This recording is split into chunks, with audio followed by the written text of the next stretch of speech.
हाँ व्यूअर्स, हुकूमत मुखालिफ पाकिस्तान तहरीक इंसाफ की तहरीक जो है वो जोर पकड़ती जा रही है और मुल्क भर में पाकिस्तान तहरीक इंसाफ ने एक बार फिर एहतजाजी खोल दी है और जेल भरो तहरीक का बाकायदा पाकिस्तान तहरीक इंसाफ ने जो है वो ऐलान भी किया है।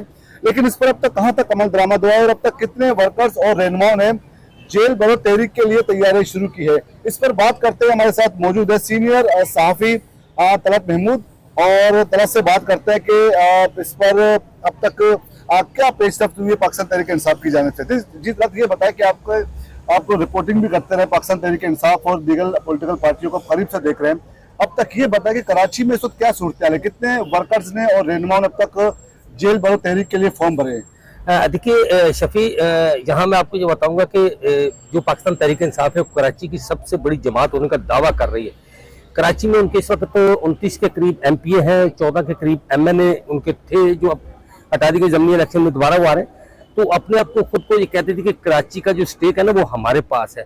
लेकिन मैंने यहाँ ये देखा है कि जब से इमरान खान की जानब से ये ऐलान किया गया है कि जेल भरो तहरीक के लिए एक फॉर्म भी जारी हुआ कि ये फॉर्म को भरा जाए, तो उसमें अब तक पेशरफ्त ये है कि 2 हफ्ते से जायद हो गया, तो अब तक 2 दर्जन के करीब जो फॉर्म है ना वो नहीं भरे गए। जिन लोगों ने भरे भी हैं उन्होंने अपने पास छुपा के रखे, उन्होंने दिए नहीं है। यह बहुत बड़ी खबर बता रहे थे। उसमें क्या इसमें कारकुनान का बिल्कुल इंटरेस्ट ही नजर नहीं आ रहा? उसकी मैं वजूहत आपको बताता हूँ कि आप ये देखें कि इन 20 से 22 दिनों के अंदर आप देखें कि जब जो यहाँ के बलदियाती इलेक्शन हुए थे उस वक्त भी पाकिस्तान तहरीक इंसाफ ने एक एहतजाज की कॉल दी थी कि तहरीक इंसाफ के कराची बाग से जो वर्कर हैं वो सिंध असम्बली के बाहर पहुंचे, तो वहां पर भी 150 से 200 लोग थे उस एहतजाज के लिए पहुंचे।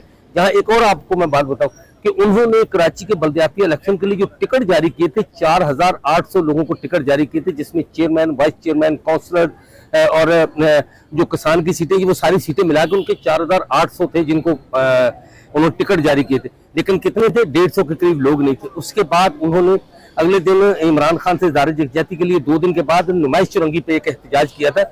वहां भी ज्यादा से ज्यादा लोग जो थे वो 200 के करीब लोग थे। इसके फिर आ गया आपका 5 फरवरी जो हमने कश्मीरियों से इज़हार यकजहती के लिए को दिन है जो पाकिस्तानी जो मुल्की सतह पर मनाया जाता है। हाँ, उसमें भी तहरीक इंसाफ ने एक रैली रखी थी कि जो इंसाफ हाउस से कराची प्रेस क्लब थी।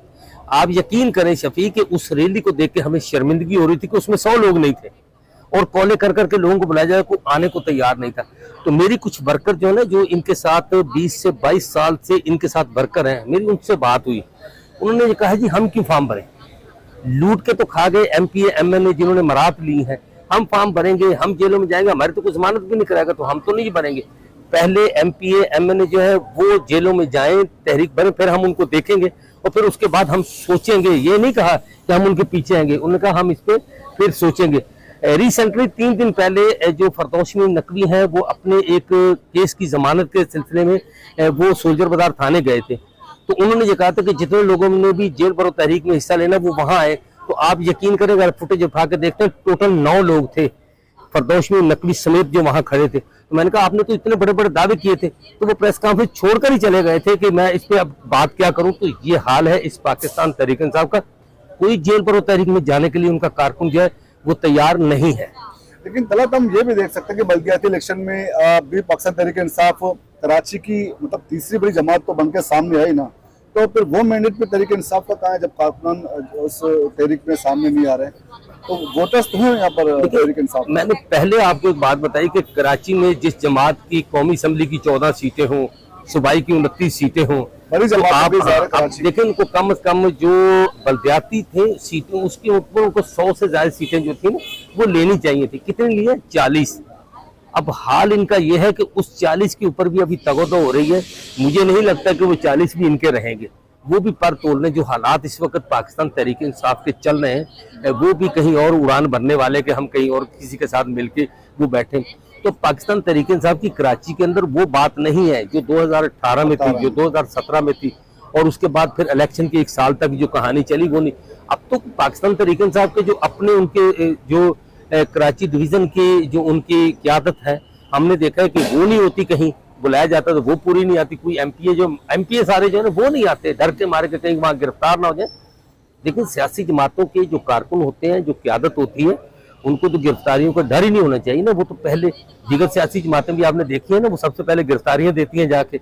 अब मैं नाम नहीं लेना चाहता किसके जमात का, अगर वो उनका कहा जाता तो वो आके जबरदस्ती ताले तोड़ के थानों के अंदर घुसते कि हमें आप गिरफ्तार करें। लेकिन पाकिस्तान तहरीक इंसाफ के अंदर ये दम नहीं है जो मैं कह रहा हूँ कि वो उनके कारकुनान जो उन्होंने हाथ खड़े कर दिए, बोले नहीं। अभी एक और बात यहाँ से भी मैं बताऊं, ज़मनी इलेक्शन के अंदर जो इनके लोग खड़े हैं, जिन्होंने इन्होंने दोबारा टिकट दिया कि आप ये इलेक्शन लड़ें, आप यकीन करें सारे मेरे दोस्त हैं जो इलेक्शन में खड़े हैं, मेरी बहुत सारे उनसे बात हुई, मैं नाम नहीं लूंगा किसी, उन्होंने बोला जी हम पैसे क्यों लगाएं। एक तरफ तो उनको शक है कि हम जीत ही नहीं पाएंगे, दूसरी तरफ वो ये कहते हैं कि हमने कौन से पैसे कमाए जो हम लगाए। उन्होंने क़यादत से कहा कि पैसे तो इलेक्शन लड़ने के लिए, और क़यादत ने कहा जी अपनी जेब से लगाओ। तो ये हाल है इस पार्टी का, पार्टियां ऐसे नहीं चलती जिस तरह से इस पार्टी का हाल है। अच्छा, तो इसका मतलब है जो एमक्यूएम का जो दावा था कि हम कराची की जो बड़ी जमात थी एमक्यूएम, बकौल एमक्यूएम का ये भी दावा कि एमक्यूएम दोबारा से रिवाइव होने की तरफ जा रही है। पीपल्स पार्टी दावा कर रही है कि वो कराची की सबसे बड़ी जमात बन गई है, और जमात इस्लामी का भी ये दावा है। तो आप समझते हैं कि वाकई में ये तीनों जमातें मिलकर, ये अलग अलग भी, इन्होंने वाकई में पाकिस्तान तहरीक इंसाफ को बीट किया है, या पाकिस्तान तहरीक इंसाफ किसी भी वजह से अपना वो 2018 का मैंडेट बरकरार नहीं कर पाई? देखिए ये दो चीजें हैं यहाँ। पाकिस्तान तहरीक इंसाफ जो उसकी सिंध और कराची की जो क़यादत है ना, उन्होंने इस पार्टी को तबाह किया है, जो हम इसको देख रहे हैं। मैं इस पार्टी को 2007 से कवर करता आ रहा हूँ, तो मैंने ये देखा कि इनकी जो कराची और जो सिंध की क़यादत है, उन्होंने इस पार्टी को खुद खत्म किया। रही जमात इस्लामी की बात है, तो जमात इस्लामी को इस दफा बहुत बड़ा मैंडेट मिला है, लेकिन अब मैंडेट भी उनको मिला है तो वो उनको लग नहीं रहा कि कराची की मेयरशिप जो है वो उनको मिलेगी जिस हिसाब से। हाँ, पीपल्स पार्टी के अलग है। अगर पीपल्स पार्टी सिंध में 15 साल से हुकूमत कर रही है, उन्होंने शहर का जो हाल किया वो भी आपके सामने, तो मुखलिस शहर से कोई नहीं है। तहरीक इंसाफ पे लोगों ने नजरें जमाई थी, लोगों ने उम्मीद रखी थी, और वो भी उनकी उम्मीदों पे पूरी नहीं उतरी तहरीक इंसाफ भी। और उन्होंने भी जो यहाँ किया, आप देख रहे हैं कि जब इमरान खान वज़ीर आज़म थे, उन्होंने कितने बड़े पैकेज का ऐलान किया था, और जितने बड़े पैकेज का ऐलान किया था, क्या उसमें 11 रुपए भी लगे हैं कराची के अंदर? कराची मेगा प्रोजेक्ट को इतना बड़ा नहीं दे सके कराची को, ये शिकायत है लोगों को 2018 में। बिल्कुल, बहुत बहुत शुक्रिया। जिस आप पाकिस्तान तहरीक इंसाफ के जो ओहदेदार हैं, जो रहनुमा हैं, वो किस हद तक हुकूमत मुखालिफ तहरीक में संजीदा है, यानी कारकुन तो अपनी जगह, लेकिन अब तक रहनुमाओं ने भी अपने फॉर्म नहीं भरे। जेल बरो तहरीक के सिलसिले में कोई खास पेशरफ कराची में होता नजर नहीं आ रहा है। इसी तरह 2018 में पाकिस्तान तहरीक इंसाफ ने सिंध में खास तौर पर कराची में जो मकबूलियत हासिल की थी, वो हमने देखा कि बल्दियाती इलेक्शन और अब ज़मनी इलेक्शन में भी वो मकबूलियत पाकिस्तान तहरीक इंसाफ शायद बरकरार ना रख सकी। तो अब देखते हैं अब क्या होता है, पाकिस्तान तहरीक इंसाफ की ये तहरीक कहाँ तक कामयाब होती है या नहीं होती, वो तो आने वाला वक्त ही बताएगा। अब आपके सामने मजीद एक और इशू के साथ, एक और वीडियो के साथ आपके सामने हम करीब हाजिर होंगे। तब तक के लिए इजाजत दीजिए। अल्लाह हाफिज।